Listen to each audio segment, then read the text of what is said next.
Welcome back. For Lauren Dickie, the simplest tasks can be almost impossible. The 34-year-old has multiple sclerosis, a debilitating illness which affects everything from her mobility to her eyesight.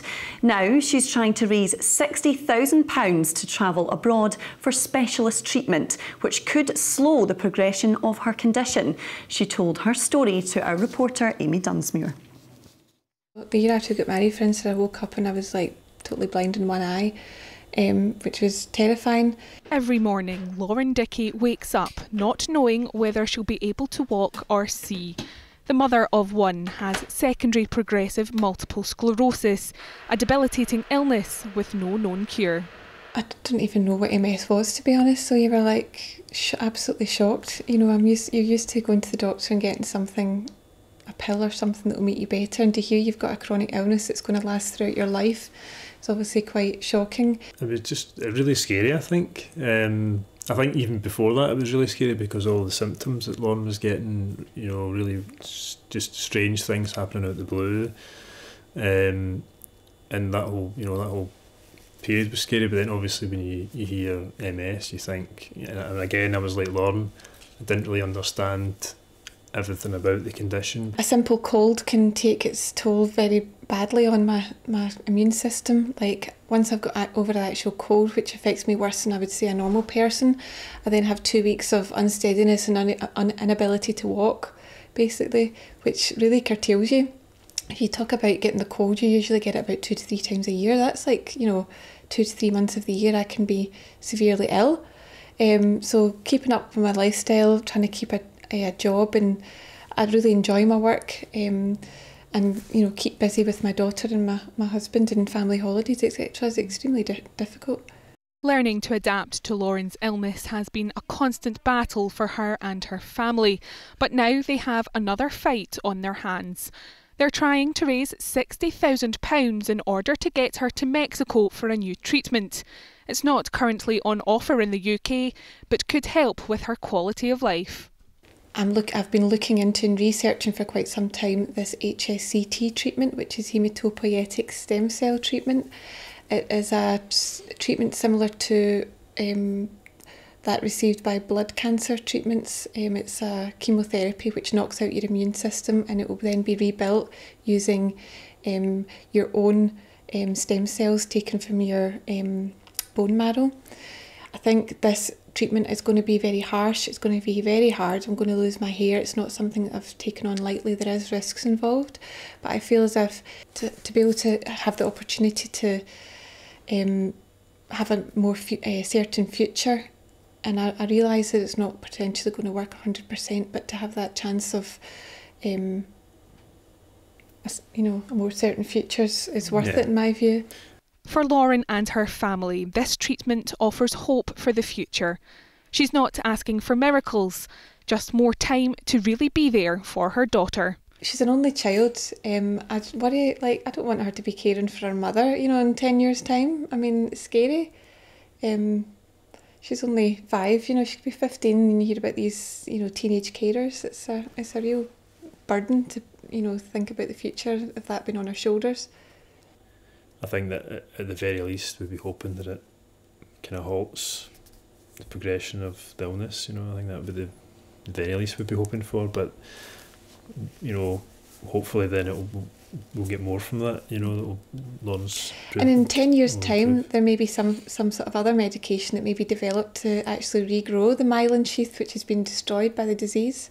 So, you know, it's potentially 10 extra years to get you to a cure.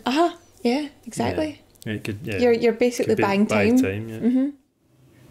Well, Scotland has one of the highest incidences of MS in the world. So what's been done about it? Well, to answer that, I'm joined by Rebecca Duff from the MS Society Scotland. Thank you very much for coming in tonight, Thanks Rebecca. For having us. First of all, we saw there in Lauren's story that she's looking for this treatment which isn't available in Scotland. Why is this particular treatment not available here?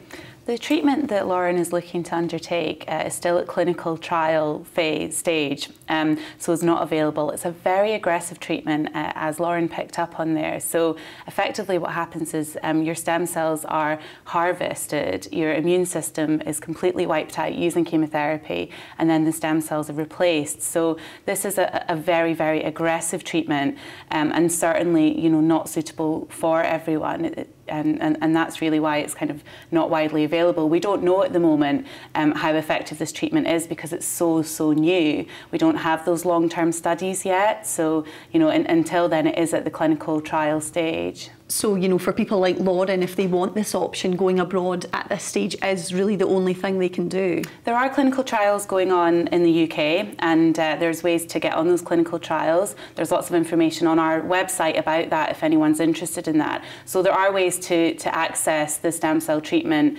in the UK. What's really, really important is that it's done in a safe, accredited and well-monitored situation where you also have the aftercare, because as you can imagine, having your immune system completely wiped out leaves you very susceptible to other illnesses. You know, even a cold can be very, very dangerous. So that kind of monitoring, support and aftercare really needs to be there, and there are accredited centres that can do that. Absolutely.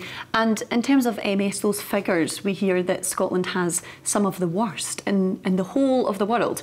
Why is that? Do we know why that is? Well, there's around 11,000 people living with MS in Scotland. You know, that is a relatively high prevalence. There's lots of research into what causes MS, and nothing is kind of conclusive yet. You know, there's a lot of research into vitamin D deficiency, for example, other environmental factors, and also genetics. So we don't know why the prevalence is so high, but there are, you know, roughly 11,000 people living with MS in Scotland. So we do need to make sure that we've got the right support and treatment for those people. What are some of the symptoms for people who are developing MS? Well, as you heard from Lauren there, the MS can manifest itself in lots and lots of different ways. People can have issues with vision, mobility, memory and cognitive issues as well. It can be as simple as sort of tingling hands and feet. So really anywhere that your nerves are, you can kind of experience an MS symptom. So it's really, really very varied, and nobody experiences, you know, no two people will experience MS the same way. Absolutely. And in terms of the support that's available, 11,000 people in Scotland, that's a high number. Is the support there for them? Yeah, I mean, there is a lot of support out there for people with MS. So everybody with MS should have access to a neurologist and an MS specialist nurse, and that's regardless of where in Scotland they live. We know that there are in some areas that people do struggle to access this support.